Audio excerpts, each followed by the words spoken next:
Phone आलता काय? नाही, जरांगे पाटील या घटनेकडे पूर्ण लक्ष देऊन आहेत. शेवटी राज्यातल्या या शेतकऱ्याच्या पोरावरचा हल्ला आहे. कुठला व्यक्तिगत द्वेष नव्हता, कुठली वैयक्तिक मागणी नव्हती. राज्याचा निष्क्रिय कृषी मंत्री बदला म्हणणं सुद्धा चुकीचं जर असेल या राज्यामध्ये तर अतिशय वाईट घटना आहे.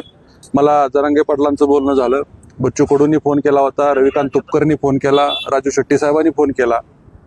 या शेतकरी चळवळीतले सगळे लोक आहेत. जरांगे पाटील कदाचित उद्या मला आणखीन फोन करतील किंवा मग उद्या एखाद्या दिवस लातूरला पण ते भेटायला येतील. राज्यातला शेतकऱ्यांच्या पोरांमधला हा संताप आहे.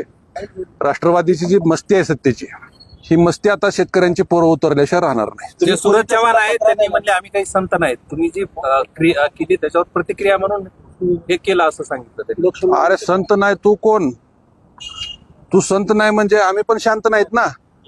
शेतकऱ्याच्या बाबतीत चुकीची भूमिका मांडणारा कृषी मंत्री या राज्याला भेटलाय, त्याच्याबद्दल आम्ही बोलायचं नाही.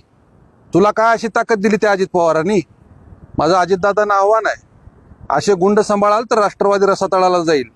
एखादी निवडणूक जिंकली त्या भाजपचा सहारा घेऊन म्हणून काय तुम्हाला असं ताम्रपत्र घेतल्यासारखं नका वागू.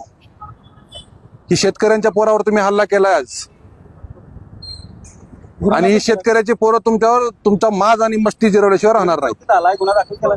नाही, मी आता ती प्रक्रिया पुन्हा थोड्या वेळानं करणार आहे. थोडं मला छातीला मार लागलेला आहे, पोटात त्रास होतोय, बोलायला सुद्धा त्रास होतोय. अगोदर बघतो माझं यांनी काय काय तोडलंय, त्याच्यानंतर ठरवतो काय करायचं.